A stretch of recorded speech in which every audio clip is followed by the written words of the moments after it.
마치겠습니다. 그들이 다시는 각기 이웃과 형제를 가르쳐 이르기를 너는 여호와를 알라 하지 아니하리니 이는 작은 자로부터 큰 자까지 다 나를 알기 때문이라. 내가 그들의 악행을 사하고 다시는 그 죄를 기억하지 아니하리라. 여호와의 말씀이니라. 아멘.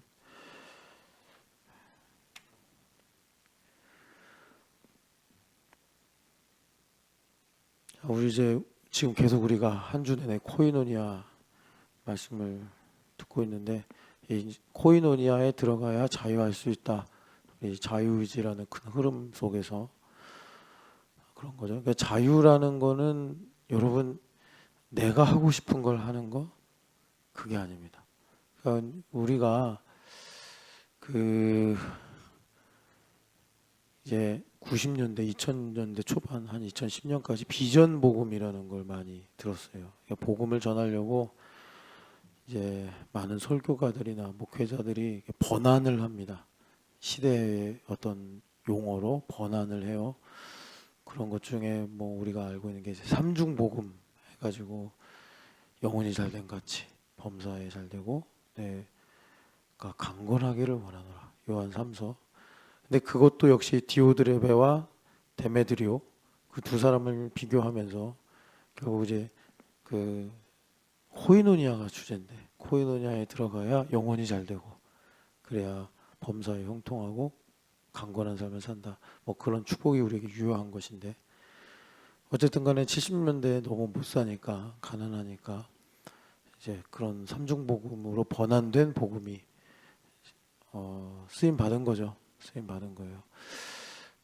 예, 그리고 이제 제가 96학번인데 한 90년대부터 2010년대까지는 이제 비전 복음. 그래서 지금은 다 또 잊혀졌지만 그때 비전에 관한 책들이 엄청 나왔습니다. 뭐 청년들 집회하면 죄다 주제가 비전이고.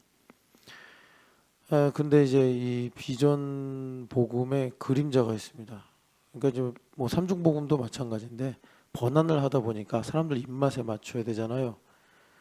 그래가지고 그 뭐냐, 그러니까 예수님은 믿는데 여전히 자기가 주인인 상태, 뭐 그런 한계가 있습니다. 교회까지는 끌고 들어왔는데 이제 거기서 예수님을 주인으로 영접하는 인격적 만남, 이런 것들은 좀 요원한 그런 문제가 남죠. 주님께서 그 자유란 뭐냐, 내 마음대로 하는 게 아니라 하나님의 뜻대로 내가 살아가는 게 자유다. 사람들 이게 어려운 것 같아요. 여러분들이 잘 안 듣는 것 같아요. 예, 무슨 말이냐면 하나님의 뜻대로 한다는 거를, 여러분 우리 율법하에 살고 있으니까 남이 시키는 걸 하는 게 하나님 뜻대로 하는 겁니다. 그 고린도전서 10장에 보면은 하나님의 영광을 위해 일하라. 먹든지 마시든지. 그게 뭐죠? 이제 교회라는 주님께서 이 고정값을 주시고, 우리는 이제 신촌연합교회예요. 그래서 주보에 있는 사람들이 신촌연합교회. 여기서 모이는 모임이 신촌연합교회예요. 그러니까 이 안에서 뭐 봉헌교회 대신교회 아니고 이 안에서 만나게 하신 남 있잖아요. 나 말고 남. 그 남들의 유익을 위해 사는 게 하나님의 영광을 위해 사는 거예요. 마찬가지로 그 남들이 나한테 시키는 걸 하는 것이 자유예요. 그런데 그 남들이 나한테 뭘 시키면 화가 나죠. 그게 바로 비전복음, 삼중복음 같이 시대의 색깔에 맞게 번안이 돼서 우리한테 오는 복음. 그러니까 죽은 씹지 않아도 소화가 돼요. 삼키면. 이제 그런 거예요. 그러니까 히브리서에서 제발, 이게 괄호 제가 넣은 거예요. 제발. 맥락 보면 다 그래요. 이젠 젖 그만 먹고 우유 그만 먹고 이제는 단단한 음식을 먹자. 히브리 기자가 그렇게 이제 말씀을 하는 겁니다. 단단한 음식, 이런 거예요. 남이 나한테 시켰는데 기분이 나쁜데 하는 거예요. 시간이 없는데 하는 거고 하기 싫은데 하는 거고 그런 거예요. 그 리 스트로베리라는 목사님 계세요. 저는 그분을 신학자로 만났어요. 학교에서 신학자로 만났는데, 제가 뭐 한 그 영화도 10년 전, 예수는 역사다라는 영화가 있었는데 제가 그분 이름이 생각이 안 나가지고 뭐 레비 스트라우스인가 막 그 독일 신학자 이름을 잘못 적용하고 인용했는데 리스트로벨이라고 그분이 어디 신문사 기자였는지 그 신문사 이름 기억이 안 나요. 되게 유명한 미국의 메이저 신문사인데 그분이 그 기자상을 받을 정도로 명예 뭐 기자상 이런 거 있잖아요. 그런 거 받을 정도로 아주 그 분야에서 탁월한 사람인데 갑자기 아내가 예수님을 믿기 시작하면서 그 이야기가 이제 간증이죠. 그걸 이제 영화로 만든 건데 시작이 됩니다. 둘 다 원래 무신론자였는데 아내가 예수님 믿은 거예요. 그래가지고 이분이 아내를 구원해야겠다. 이 기독교라는 미신에 빠진 아내를 구원해야겠다. 해가지고 기자니까 그 업력을 발휘해서 예수님은 거짓이다라는 걸 이제 입증하려고 의사, 역사가, 사본학자, 뭐 다양한 사람들을 만나고 다닙니다. 그런데 그런 이제 만남들을 가질 때마다 이상하게 예수님은 그럼 진짠가? 뭐 이제 그런 쪽으로 계속 가는 거예요, 이분이.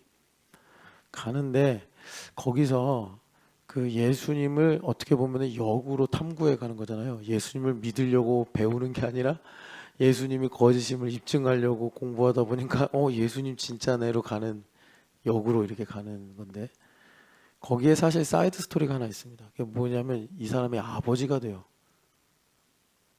중간에 그렇게 아기를 낳아서 아버지가 되는 이 사이드 스토리가 있어요. 사실 그게 근데 메인 스토리일 수 있습니다. 왜냐하면 이분이 거의 정점에 이르는 순간이 무신론자 심리학자를 찾아가요.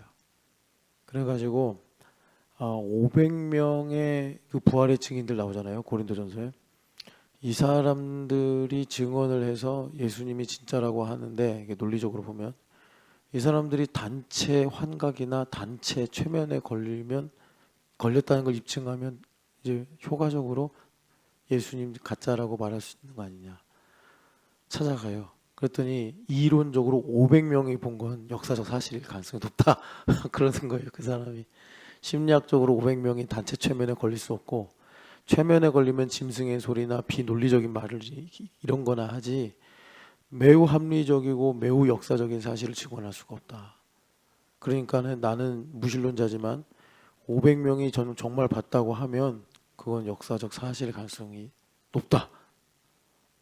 아니 그러면 예수님이 리얼이란 얘기예요. 이러면서 이제 알겠다고 하고 당신이 그 예수님이 무신론자라는 걸 증명하려면 예수님의 그 죽음이 부활이 아니어야 되잖아요. 그러면 기절했다 깨어난 거 아니냐. 이쪽으로 가려고 이제 찾아봐라. 그리고 의사를 만나라. 이제 그렇게 흐름이 이어져요. 이제 이 사람이 듣고서 돌아서서 가려고 하는데 너 니체 뭐 사르트르 뭐 이런 사람들 좋아하지? 그래요. 네, 좋아합니다. 걔네들이 다 아버지로 인한 상처가 큰 사람들인 거 알아? 그래요. 몰랐다고. 그럼 이제 거기 행간의 의미는 뭐죠? 야, 가시체를 뒷발질 하듯이 쓸데없는 짓 하지 말고 아빠와의 관계를 회복해. 그거예요.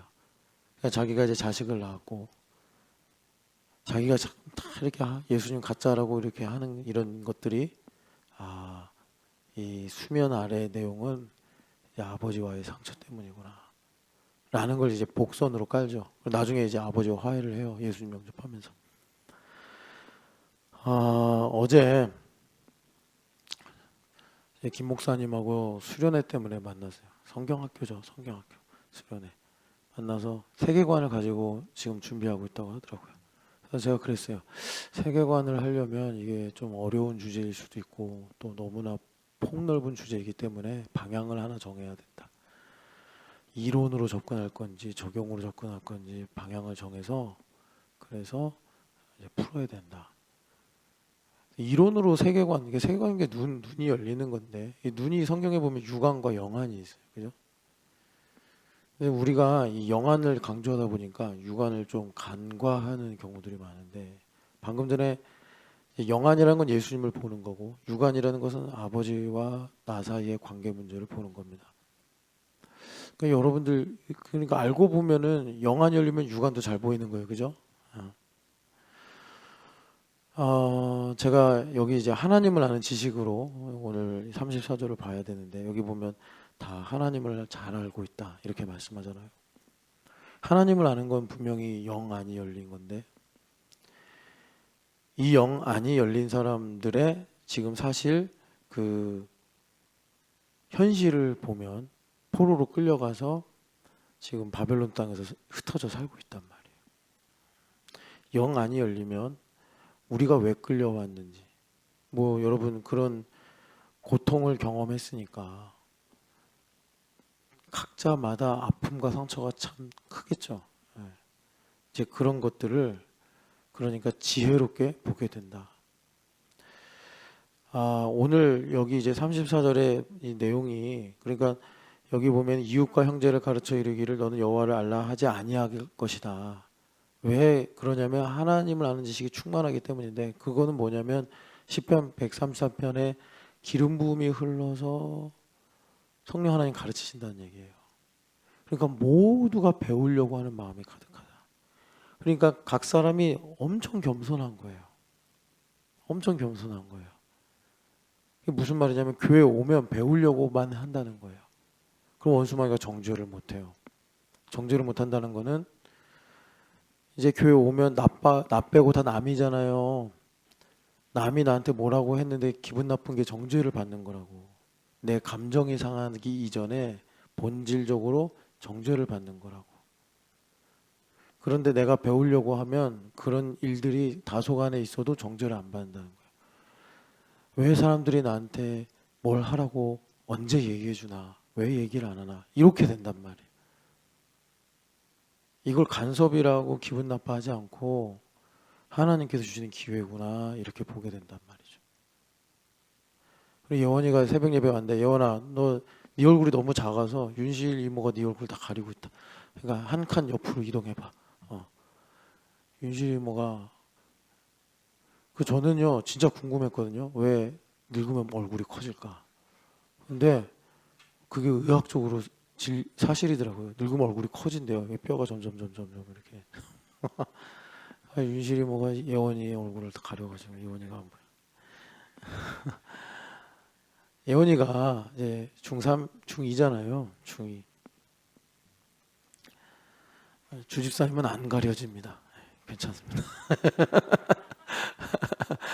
신영기 집사님 뒤에 있다 살짝 옮기시길래 잘 보입니다. 주집사님. 그 중2잖아요. 얘는 아마 부모님이나 목사님이나 또 교회 여기 계시는 모든 성도님들이 간섭한다고 생각할 거예요. 간섭한다고. 이게 아직 육안이 지혜롭지 못한 건데 간섭한다. 간섭한다. 사실 뭐 물론 뭐 예원이가 좀 신경을 자극받는 그런 말도 있겠죠. 꼭 왜 와서 저렇게 말할까? 뭐 이런 경우도 있겠지만 사실 뭐 여러분들 자기 일 아니면 좀 객관적으로 볼 수 있잖아요. 사실 그게 교회됨의 은혜지. 예원이를 향한 하나님의 사랑과 관심이지. 그런데 예원이가 이제 중2니까 그런 거예요. 교회 사람들이 다 나 뭐 하나 이렇게 보고 있고 마치 좀 뭔가 CCTV 같은 느낌을 이제 받을 거란 말이에요. 예원이가. 그러니까 가끔 요즘에는 분명히 예원이가 교회에 있는데 이거 어디 갔나? 못 찾겠어. 어딘가 이 사각지대 CCTV가 없는 곳에 은신하고 있는가 이런 생각이 들어요. 근데 우리는 사람을 소망을 가지고 봐야 돼요. 철들면 언젠가는 이게 하나님의 은혜와 사랑이겠구나. 우리도 끊임없이 이제 모두가 이렇게 아이들을 볼 땐 가르치는 입장이니까 자기를 성찰해야죠. 그렇게 하지 말라고 넌 왜 은혜를 모르냐고 타박하기보다 그 앞서 나를 돌아보고 성찰하면서 우리 아이들에게 기름 부음이 흘러가도록 해야죠. 이제 예원이 얘기를 하면서 지금 여기 이 코이노니아 공동체를 가지고 여러분들한테 드리는 말씀입니다. 예원이는 중2니까 그런 게 그럴만하고 지나가야 할 시기이고 소망을 가지고 보면서 우리가 기뻐합니다. 이런 모든 일들이 나중에 예원이가 주님과 함께 걸어간 여정이었구나 생각할 수 있는데, 예원이 말고 어른이 그러면 곤란하다. 곤란하다. 성령 세례를 받는다는 것은 성령 하나님께서 우리의 인격을 주장하셔서 산상설교에서 예수님께서 말씀하신 천국 복음이 무엇인지를 이해하고 적용할 수 있다라는 거예요. 그러니까 오리를 가자 하는 자에게 왜 나한테 오리 가자고 그래? 이렇게 하는 게 아니라 심리까지 가지고, 속옷을 달라는 자에게 겉옷까지 주고, 이제 그러는 거란 말이에요. 근데 오리를 가자고 하면 들이받고, 속옷을 달라고 그러면 억울하다고 그러고, 이렇게 나오면 여러분, 우리는 사실 교회 다닐 이유가 구원받기 위함이잖아요. 성령 세례 받았나, 자기를 점검하고. 이거는 끊임없이 물어야 될 질문이에요, 여러분. 죽을 때까지. 왜냐하면 제가 말씀드렸잖아요. 지금 왜 우리가 코이노니아 보죠? 하나님과 사귐이 있다고 하면서 어둠에 행할 수 있다니까요. 그래서 불법의 아들이 지금 일하고 있다라고 성경에서 말씀하잖아요. 교회를 얼마 안 다닌 사람은 오히려 안전해요, 그런 부분에서. 근데 교회를 저처럼 오래 다닌 사람들은 항상 그런 부분에서 기도하기를 쉬면 안 됩니다. 기도하기를 쉬면 안 돼요. 그러니까 우리가 이렇게 자신을 돌아보면서 아까 리스트로벨 이야기처럼, 만약에 이제 교회 안에서 갈등과 충돌이 일어나요. 그러면 그 수면의 문제보다 이제 그런 양상을 만드는 나의 문제가 뭐냐, 이걸 살필 수 있어야 된다는 거예요. 그래서 예수님을 오래 믿으면 맹점이 뭐냐, 감추는 걸 잘해요. 바리새인들 이야기죠. 그러니까는 성경에 여러 죄인들 나오잖아요. 예수님 믿고 만나서 병 고침 받고 구원받은 사람들. 그 사람들은 그러니까 교회가 전도해서 어제 오늘 교회 막 온 사람들이에요. 여전히 세상에 냄새가 나는, 그러나 예수님 만나서 변화된. 그런데 교회를 오래 다니는 사람들은 여러분 정말 이거 조심해야 돼요. 감춰요. 담임 목사 의중이 이렇겠구나 하고 감춰요. 참 안타까워요. 감추는 걸 내가 어떻게 드러냅니까? 그래서 스스로가 스스로를 잘 믿고 있다, 나 구원받았다라고 속이기가 쉽다. 이거 성경의 말씀이니까. 바리새인들 자기가 천국 밖으로 밀려날지 누가 알았어요. 코이노냐 공동체는 성령 하나님의 기름 부음이 나를 가르치는 거다. 그러니까 교회 생활하면서 불편하고 힘든 일이 있으면 누구를 봐야 돼요? 모든 시선을 주님께 드려서 나를 살펴야 된다. 리스트로벨이 예수님은 가짜일 거야 해가지고 역사적으로, 심리학적으로, 의학적으로 동분서주하면서 찾아다니는데 답은 어디 있었어요? 자기 안에 아버지께 인정받지 못한 그 마음이 문제였다는 거예요. 그래서 아이들이 이제 요셉부 애들이 세계관을 배울 텐데, 세계관을 이론적으로 접근하면 영 안이 열려서 만물에 계신 예수님도 봐야겠지만, 하나님의 영광도 봐야겠지만, 육 안이 열려서 어떻게 해야 되죠? 부모님의 은혜를 알아야죠. 부모님의 은혜를 알아야 돼요. 근데 부모님의 은혜는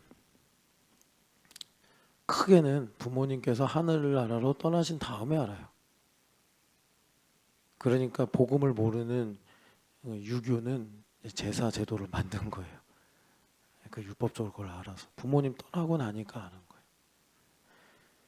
제가 가끔 좋아하는 가요라서 좀 자랑할 건 안 되지만, 이상은이 23살에 쓴 노래 가사, 젊을 땐 젊음을 모르고. 이 인간의 맹점이에요. 행복할 땐 행복이 뭔지 몰라요. 정말 본질이 뭔지 모르고 그냥 느낌에만 의존을 하죠. 우리 아이들이 유관이 지혜로워져서 참 부모님이 감사하구나를 알 때 하나님을 알고 은혜를 깨닫는 이제 영안도 열리게 되는 거죠. 이 70년의 섭리가 그런 내용을 담고 있는 겁니다. 그래서 34절에 그 이제 포로로 있던 사람들 중에 남은 자들이 돌아오는 거예요. 이 남은 자들은 어떤 사람들이냐? 레위기를 보니까 거룩의 초격차를 이루어서 세미한 음성을 듣는 거예요. 세미한 음성을 들으려면 뭐 좀 이제 내가 오해받고 내가 좀 속상한 일이 생겨도 마음이 굳어지면 안 되는 겸손을 갖고 있는 사람들이에요.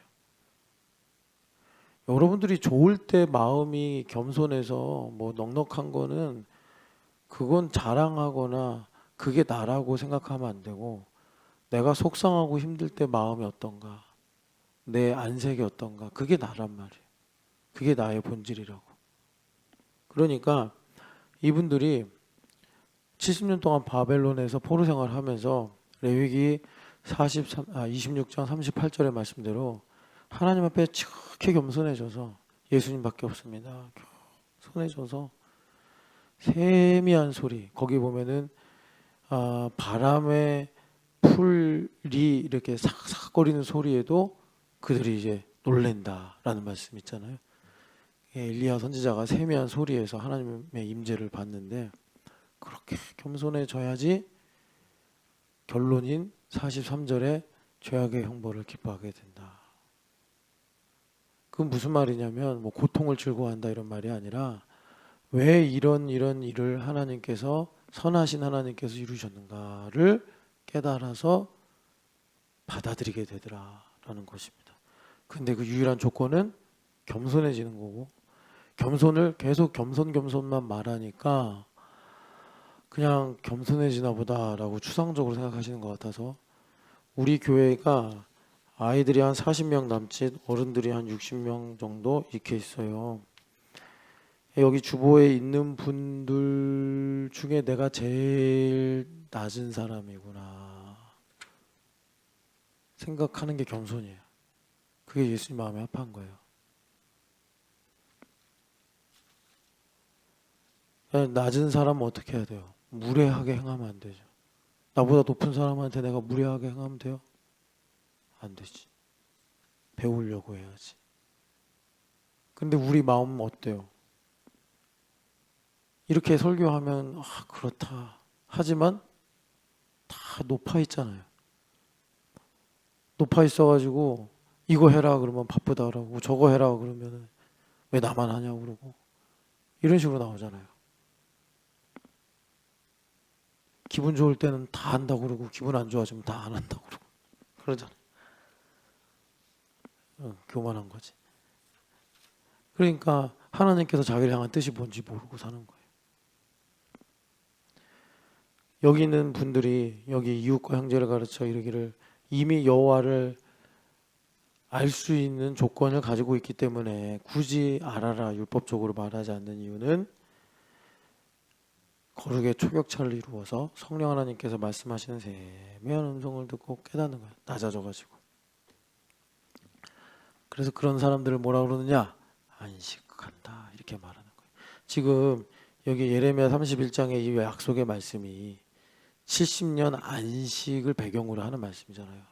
그들이 70년의 안식이 말하자면 성공이 돼서 하나님께서 안식하게 하는 은혜를 받아서 안식이 된 거예요. 예수님 안식일의 주인이라고 그랬잖아요. 그 안식일의 주인님의 마음은 어떠죠? 겸손하고 온유하다 하는 거예요. 겸손하고 온유하다. 저는요, 여러분, 제가 이거 저 자랑하려고 하는 게 아니에요. 이강호 목사님이 뭘 시켜도 바쁘다고 한 적 한 번도 없어요. 바빠요. 저 되게 바빠요. 되게 바쁜데 교회 일도 아니고 우리 신촌연합교회 일도 아니고 목사님 개인 일, 뭐 심지어 예전에는 목사님이 심심하면 야 우리 산에 가자, 영화 보자, 정말 제가 다른 동료 목사님 폄하하는 게 아니고 혹시 이거 들으면 되게 저를 안 좋게 생각할지 모르겠지만 다 바쁘다고 안 할 때 저는 해요. 그게 됐어요. 왜 됐겠어요? 제 마음이 낮으니까. 왜 낮아요? 저는요, 목회하는데 핸디캡이 있잖아요. 저는 지금, 그러니까 오늘도 이렇게 설교하는 게 은혜지. 제가 무슨 뭐 공부 잘하고 신학 공부 잘하고 뭐 여기 와서 뭐 여러분들보다 경건해서 하는 게 아니라 하나님의 은혜로 하는 거잖아요. 제가 이런 얘기는 안 하고 싶은데 여러분 좀 어떤 목사가 여러분 교회 담임 목사인지 좀 알고 신앙생활 좀 하라고. 전 매주 오늘이 마지막 설교고 언제든지 짐 싸야 된다라고 마치 각오를 하듯이 그렇게 해요. 왜냐하면 현실이 그래요. 그렇기 때문에 여러분, 그러니까 이강호 목사님 뭘 시켜도 미련이 없어. 아이 뭐 지금 뭐 신방이 있네 뭐가 있네 다 필요 없어. 그냥 그거 하면 돼 목사님하고. 그러니까 여러분 제가 지금 이런 내용을 통해서 설명해 드리려고 하는 게 뭐냐면 겸손이 뭐냐, 하나님 앞에서 우리가 어떤 입장을 가져야 되냐, 그걸 여러분들이 느낌 감각을 좀 아셔야 돼요. 그래서 시편 92편에 안식일의 시가 있어요. 이거 시편에서 유일한 시입니다. 이거 유대인들이 엄청 좋아하는 시예요. 그들이 안식을 좋아하니까. 그래서 심지어 유대인 랍비가 이거는 아담이 지은 시다 이래요. 왜 그러냐면 타락한 뒤에는 사실 이제 안식이 깨졌잖아요. 그죠? 타락 전에 안식을 누려본 사람이 아담밖에 없으니까 아담의 시다. 1절부터 3절 읽어보겠습니다. 지존자여 시편금과 비파와 수금으로 여호와께 감사하며 주의 이름을 찬양하고 아침마다 주의 인자하심을 알리며 밤마다 주의 성실하심을 베품이 좋으나이다. 아멘. 죄란 뭐라고 그랬어요? 하나님을 영화롭게도 하지 아니하고 감사하지도 않는 것이다. 우리가 왜 수면 위에 여러 가지 일들로 속상하고 갈등하고 낙심하죠? 하나님을 찬양 안 해서 그런 거예요. 우리는 항상 인간 입장에서 자기중심적으로 수면 위에 좋은 일이 있고 뭐 내가 원하는 게 되고 내가 인생에서 뭔가 성공하고 그래야지 여기 말씀대로 여호와께 감사하며 주의 이름을 찬양하지 않겠습니까? 그렇게 생각하죠. 그래서 맨날 그거 안 된다고 입 삐죽거리고 내가 제발 좀 예수님을 걱정하려면 예수님 때문에 걱정하고 눈물 흘릴 거면 좀 예수님 때문에 눈물 흘리면 안 되냐 해도 죽어도 안 되잖아요. 나 때문에 맨날 울고 나 때문에 맨날 걱정하고. 너 왜 걱정하니? 맨날 자기 때문이야. 교회 때문에 좀 걱정해 주면 안 돼요? 너 왜 이렇게 수심이 가득하냐? 신촌의 학교를 생각하면 좀 그렇게 하면 안 돼요. 좀 신선하게 좀 가끔 한 번만 해주면 안 돼요? 누가 왔나? 신날이 어제 그렇게 설교했는데 아내한테 얘기 안 했어? 했는데도 예? 아니 했는데도 아니 없어. 신날이 여기 있네. 미안해요 신날이 자매. 오늘 여기 왔습니다 쓰는 분이 되게 많아서. 신날이 한 번만 좀 너 왜 이렇게 걱정이 많니? 내가 한번 연극이라도 해볼게. 날이야 왜 이렇게 걱정이 많니? 목사님 잠깐만. 신날이 박윤희 공동체니까 윤희 언니를 생각하면 제가 너무 걱정이 돼서 잠이 안 와요. 성지연 언니를 생각하면 지연 자매 7월에 수술 받으니까 그렇게 좀 신선하게 걱정하고 나리 자매 왜 울고 계십니까? 그냥 교회를 생각하면 목사님 눈물이 납니다. 왜 이렇게 걱정이 많습니까? 김찬양이 집안일을 안 도와줘요. 그러지 말고 이제 안식이 안 되면 찬양이 안 돼요. 여러분 내가 주인이 되면 절대 안식할 수 없어요. 그러니까 하나님께서 오죽하면 아예 뽑아가지고 바벨론 땅에 갖다 심어버렸을까? 안식이 안 되니까. 안식이란 문제가 얼마나 중요한지 아시겠죠? 그러니까 히브리서에서도 마음이 왜 계속 굳어진대요? 그게 무서운 거라고 그랬잖아요. 마음이 굳어지는 거. 살아계신 하나님께로부터 떨어져 나가는 거래잖아요. 마음이 굳어지는 거. 그래서 예레미야 선지자가 이 안식이라는 70년의 이 놀라운 하나님의 경륜을 발견하시는데 어느 깊이까지 성찰하셨어요? 예레미야서 17장을 보면은 우리의 죄는 금강석 철필로 마음에 새긴 것과 같다. 완고해지기가 얼마나 쉬우며 그 완고한 마음은 사실 예수님의 보혈 아니면 이걸 깨뜨릴 수 없다. 근데 그 예수님의 보혈이 어느 보혈인지 그 값이 얼마나 큰지 여러분 에스겔서에 나옵니다. 그 값이. 그래서 여하튼 간에 안식이 안 되면 여러분 기억하세요. 찬양할 게 없어서 하나님께서 내 소원을 안 이루어 주셔서 내가 찬양을 못하는 게 아니라 내 마음이 안식이 안 되고 내 마음이 왜 안식이 안 돼요? 예수님 주인 안 된 거예요. 예수님 주인이 아니니까 안식이 안 된 거예요. 그분은 안식일의 주인이라고 자기를 가리키셨어요. 말씀하셨어요.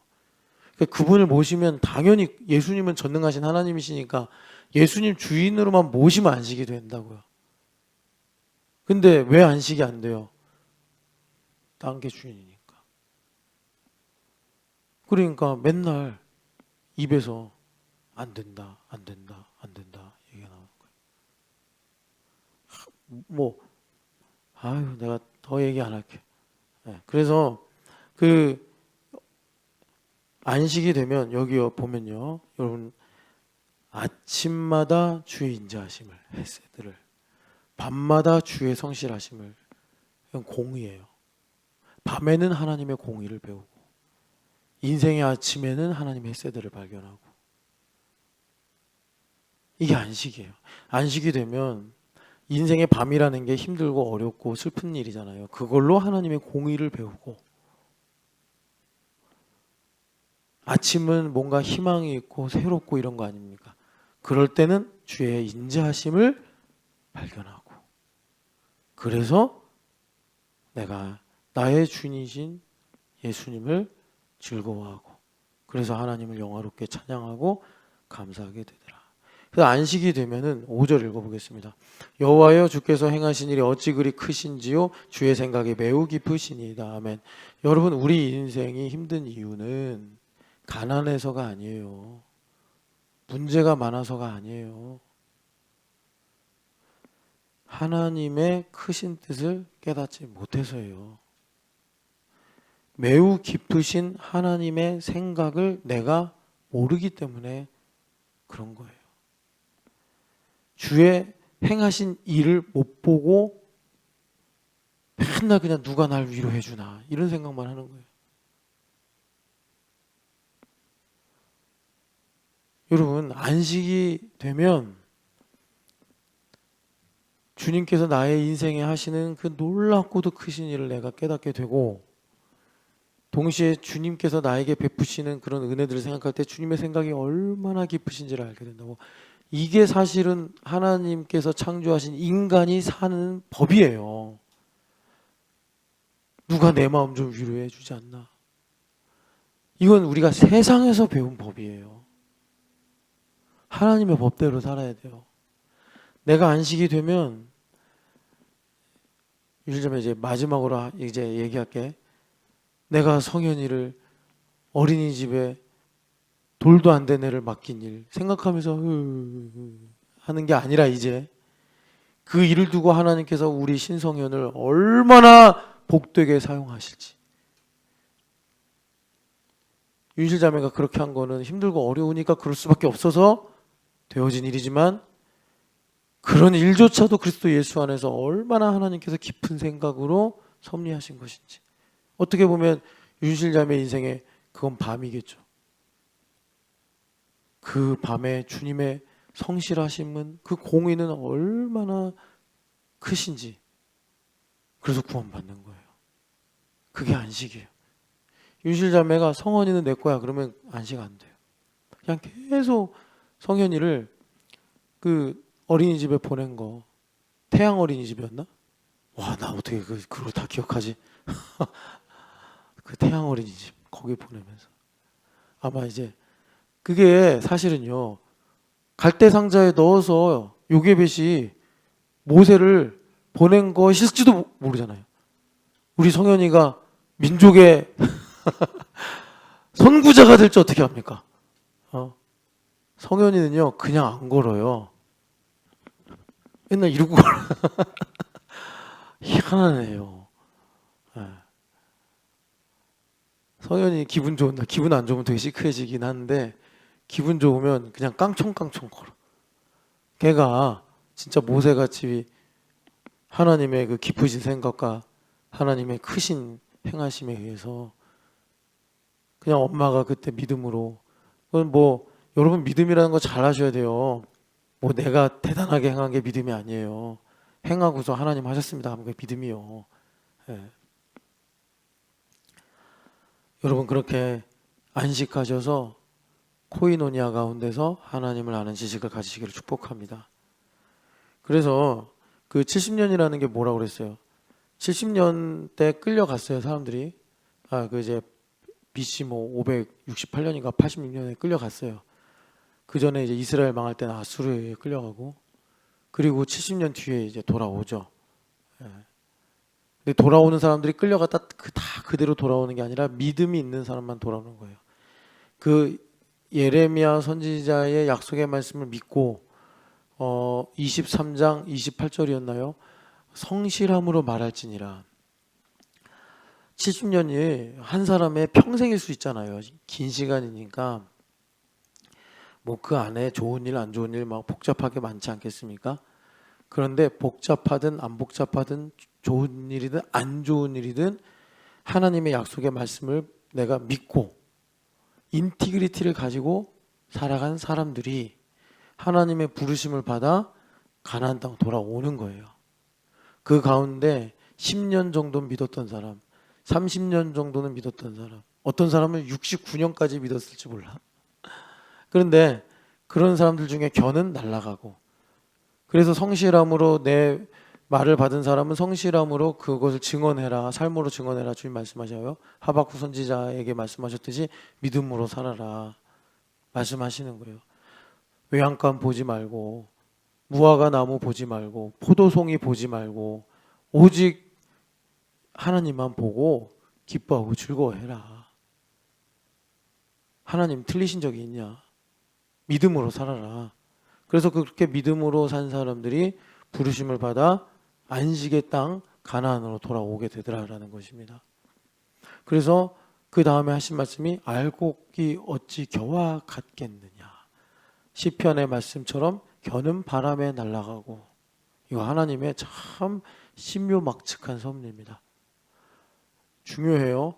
겨는 바람에 날아가고, 겨는 바람에 날아가고. 그래서 주님께서 이제 알곡 남은 자들을 모아서 가나안 땅으로 돌아간다. 이게 구약 역사의 끝이잖아요. 아브라함부터 시작한 하나님의 백성의 역사가 가나안 땅 돌아와서 거기서 성전 세우고 이렇게 지내는 걸로 끝나잖아요. 말라기 보면. 그러니까 그게 뭐겠어요? 교회가 되어 살고 이겁니다. 교회가 되어 살고. 그래서 이 70년 동안 안식하게 하신다. 그러면 여러분 안식이라는 게 아무것도 안 하고 그냥 있는 게 안식이 아니잖아요. 하나님의 경륜에 편승하는 거예요. 자, 그러니까 그러면 이 포로 생활 하다가 코이노니아 공동체가 되어 돌아오는 이 사람들, 그래서 각기 형제나 이웃을 향하여 하나님을 알라고 율법적으로 말할 필요가 없어진 사람들, 그러니까 자신의 인생에 하나님의 행하심이 얼마나 크신지, 그리고 하나님의 생각이 얼마나 깊으신지. 지금 주집사님하고 임집사님은 어제 일로 뭐 이렇게 막 왜 이럴까, 내가 뭘 잘못했을까, 그게 아니라 도대체 이 아이를 하나님께서 얼마나 크신 사람으로 사용하시려고 하는가, 우리를 부끄럽게 하지 않는 하나님의 소망으로 채워야 돼. 예. 걱정하지 말고.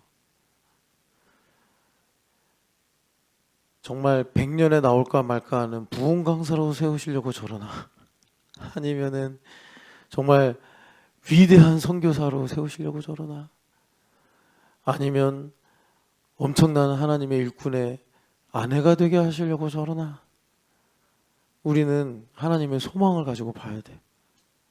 소망을 보죠. 그러니까 어둠이 짙으면 짙을수록 별은 더 밝게 빛나는 거예요. 소망을 가지고 봐야 돼. 소망을 가지고.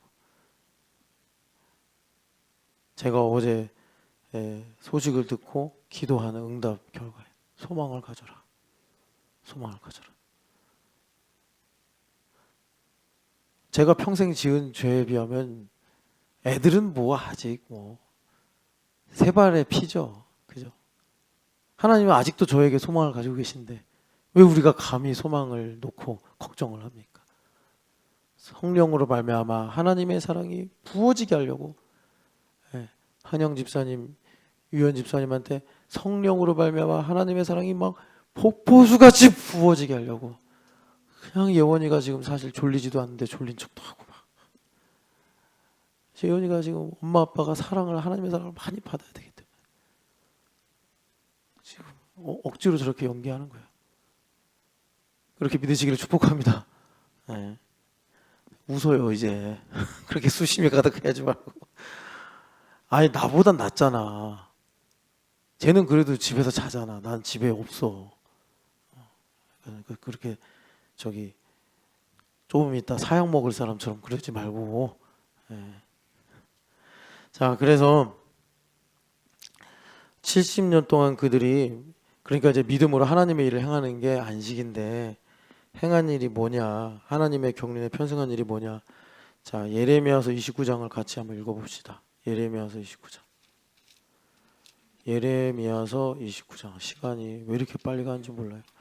29장 5절부터 같이 읽어보겠습니다. 너희는 집을 짓고 거기에 살며 텃밭을 만들고 그 열매를 먹으라. 아내를 맞이하여 자녀를 낳으며 너희 아들이 아내를 맞이하여 너희 딸이 남편을 맞아 그들로 자녀를 낳게 하며 너희가 거기에서 번성하고 줄어들지 아니하게 하라. 너희는 내가 사로잡혀 가게 한 그 성읍의 평안을 구하고 그를 위하여 여호와께 기도하라. 이는 그 성읍이 평안함으로 너희도 평안할 것임이라. 아멘. 그러니까 하나님의 경륜에 편승하는 거는 여러분 그냥 거기 가서 너가 삶을 성실하게 살아라 이겁니다. 너에게 주신 것을 감사하고 그 주신 바 안에서 너가 성실하게 살아라. 낙심하지 말고 두려워하지 말고 그냥 주님께서 일상을 성실하게 살아라 라고 말씀하시면서 그렇게 살면서 그 도시의 평안을 구해라. 참 이 말씀은 어떻게 보면 당연하고 뭐 특별하지 않은 말씀인 것 같지만 매우 특별한 말씀이에요. 우린 사실 이렇게 못 살아서 우리가 하나님의 이 감춰진 일이라고 하는 뜻을 우리가 놓치고 만다고.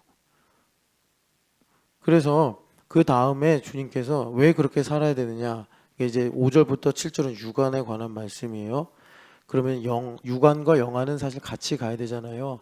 우리가 현실을 제대로 보면서 그 현실 속에서 하나님의 뜻이 무엇인지를 찾아야 되니까. 그래서 8절부터 10절을 보면은 여러분 같이 또 읽어보겠습니다. 만군의 여호와 이스라엘의 하나님께서 이와 같이 말씀하시니라. 너희 중에 있는 선지자들에게와 점쟁이에게 미혹되지 말며 너희가 꾼 꿈도 고지 믿고 믿지 말라. 내가 그들을 보내지 아니하였어도 그들이 내 이름으로 거짓을 예언함이라. 여호와의 말씀이니라. 여호와께서 이와 같이 말씀하시니라. 바벨론에서 70년이 차면 내가 너희를 돌보고 나의 선한 말을 너희에게 성취하여 너희를 이곳으로 돌아오게 하리라. 아멘.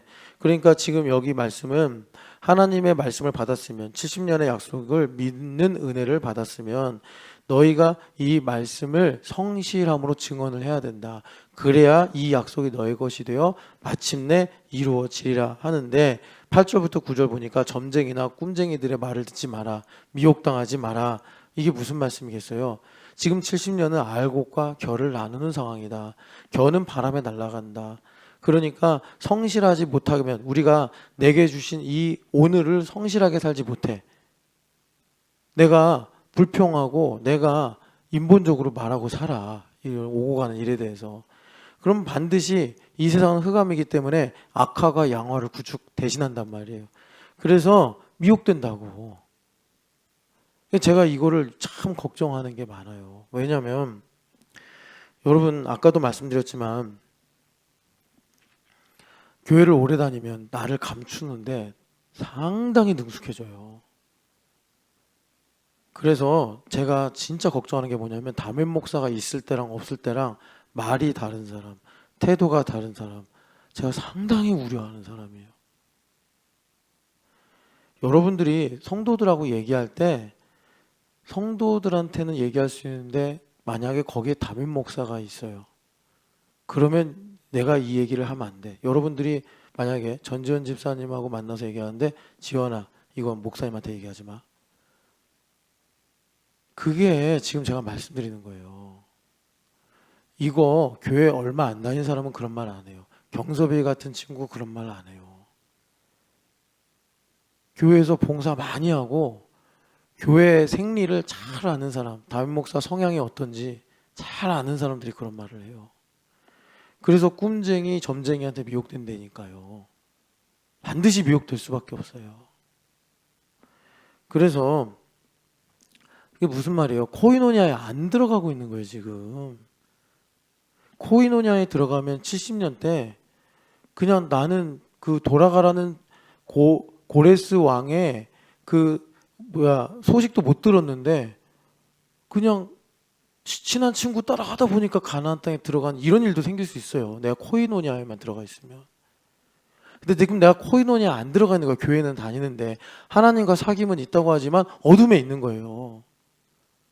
그러니까 자기 딴엔 머리 굴리는 거예요. 이거 목사님한테 말하지 마. 그리고 이렇게 하는 거예요. 난 이런 경우도 봤어요. 자기가 말을 해놓고서 막 역정을 내요. 그걸 담임 목사한테 말하면 어떡하냐고. 여러분 그냥 펼쳐놓고 생각해. 뭐 하는 짓이냐고 그게. 교회를 다니면서 뭐 하는 짓인지 내가 뭐 하는 짓인지 생각 좀 해보라고.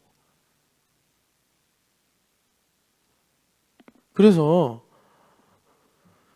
이거는요 여러분 그러니까 다른 영광을 구하는 문제예요. 주님께서 그러셨잖아요. 아버지께서 내게 주신 영광을 내가 그들에게 주었사오니. 그럼 무슨 말이에요?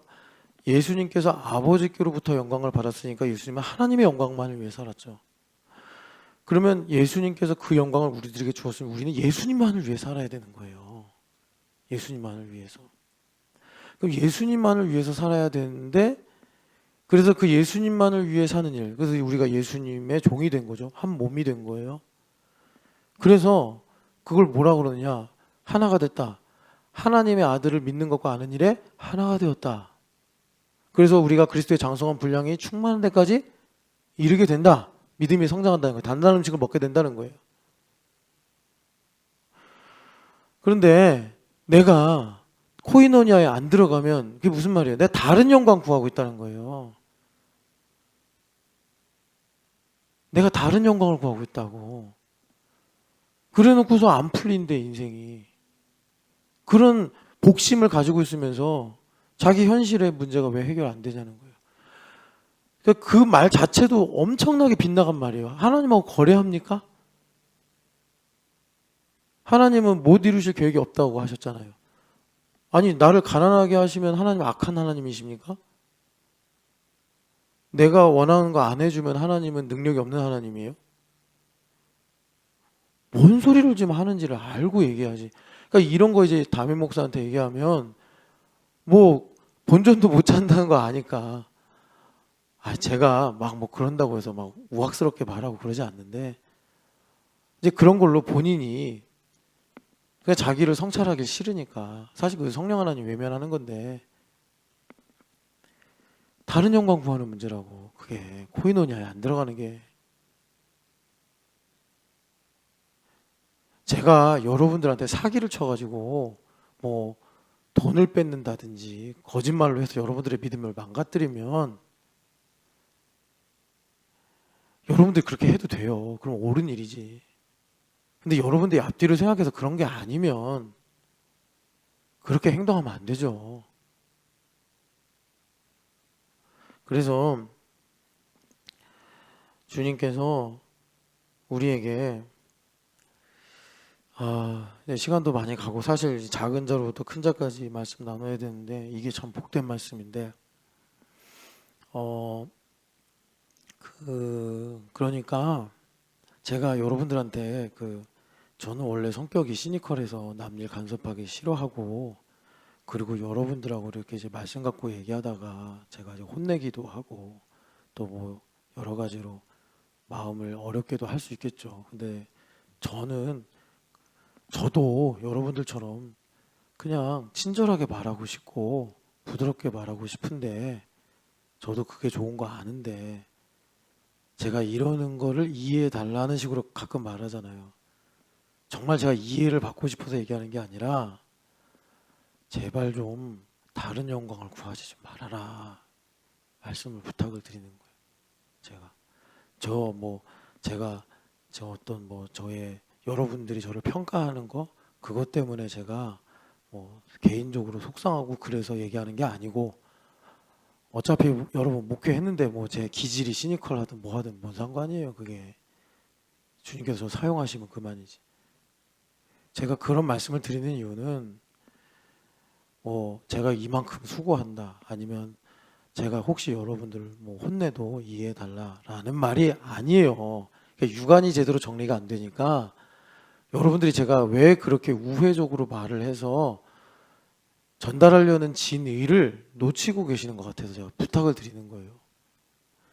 그렇게 말씀을 드리는 이유는 제가 그렇게 말을 하는 건 여러분들이 다른 영광을 구하는 심각한 문제를 볼 때 제가 물불을 안 가리고 어차피 저는요 여러분 개인적으로 말씀드리면 제 개인의 목회는 예전에 부목사 하면서 끝났어요.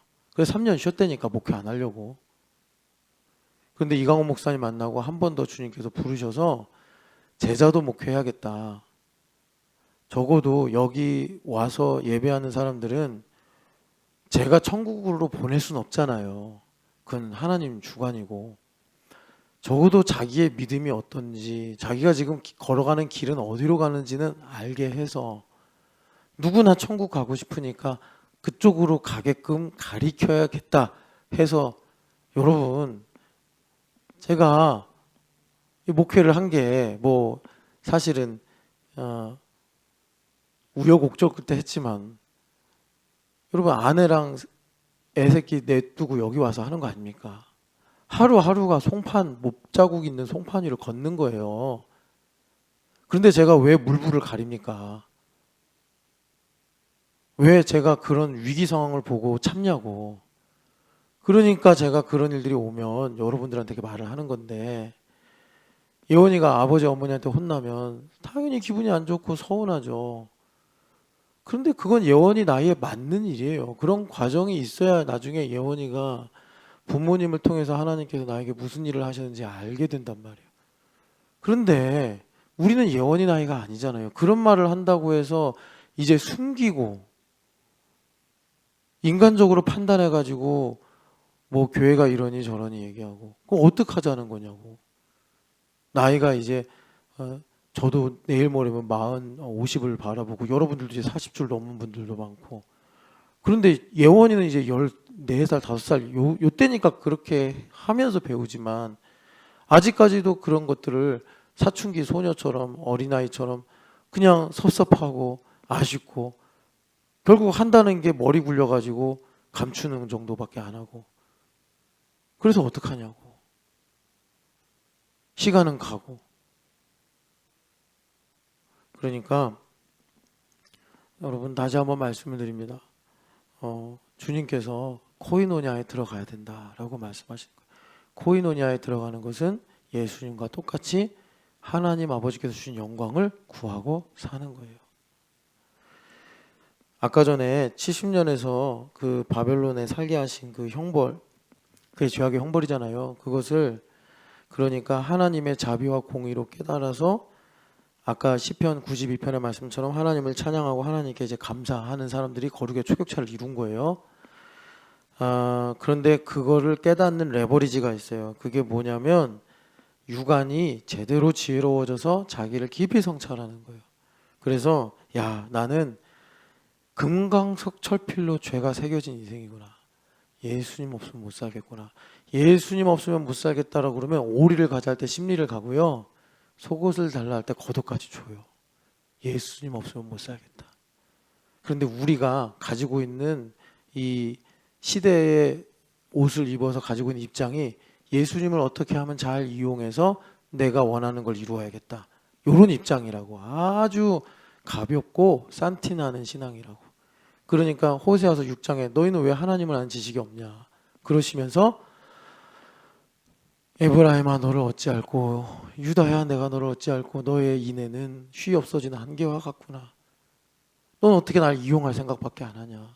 네 마음에 안 들면 어떻게 이렇게 팽 돌아서고 왜 그러냐, 왜 감추고 살려고 그러냐. 주님께서 우리한테 말씀하시는 거예요. 성령 하나님께서 내 안에 오시면 아, 나의 이 고집, 나의 이 교만, 나의 이 세상 사랑하는 마음은 내 힘으로 살려고 하는 이것은 금강석 철필 끝으로 새겨져서 예수님의 보혈이 아니면 지워질 수 없구나 해서 예수님만 그 예수님만 하면 아까 말씀드린 대로 그냥 교회 사람들이 다 존귀해 보인다니까요. 다 존귀해 보여. 근데 교회 사람들이 다 내 눈아래 다 내 눈아래야. 그거 어떡하려고 그래요. 그래가지고 예수님만은 뭐 그냥 플랜카드입니까? 예수님만?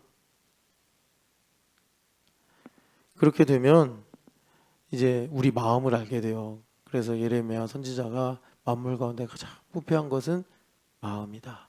그 말은 무슨 말이에요? 마음만 살아나면 다 살아난다. 그게 이제 나를 성찰하는 레버리지가 나를 성찰하는 이 회개가 레버리지가 돼서 지금 여호와를 아는 지식으로 충만한 코이노니아 공동체 삼위일체 안으로 들어가는 일종의 반동을 만드는 거예요. 내가 하나님의 은혜 없으면 살 수 없구나, 예수님 없으면 살 수 없구나라는 깊은 성찰이 아, 만물 가운데 부패한 것은 나의 마음이구나. 지금 내가 경제적으로 힘든데 마음만 살아나면 다 살아나겠구나. 내 마음의 두려움, 내 마음의 걱정, 내 마음에 정죄받는 이 모든 것들만 마음의 주인이신 지혜이신 예수님 오셔서 내 마음만 살려주시면, 안식하게만 하시면 아, 세상은 이렇게 사는 거구나. 경제도 살고 나의 아이들도 살고 마음만 살면. 그래서 주님 뭐 배우라고 그랬어요? 마음을 배우라. 내 마음을 배우라 그러셨잖아요, 주님께서. 여러분 70년의 이 섭리가 우리 가운데 이루어져서 안식으로 교회됨을 이루시기를 축복합니다. 사랑하는 하나님 아버지, 오늘 이 새벽에 우리를 치유하시는 하나님의 영광의 광선이 비추어지게 하여 주시옵시고 삼위일체 하나님 코이노니아로 들어갈 수 있도록 복을 내려 주시옵소서. 하나님 아버지, 우리 신촌연합교회가 정말 하나님을 아는 지식으로 충만한 삼위일체 코이노니아 공동체 되어서 하나님의 아들을 아는 것과 믿는 일에 힘쓰는, 예수님만 구하는 저희들 되게 하여 주시옵소서. 부활하신 예수님의 이름으로 기도합니다. 아멘.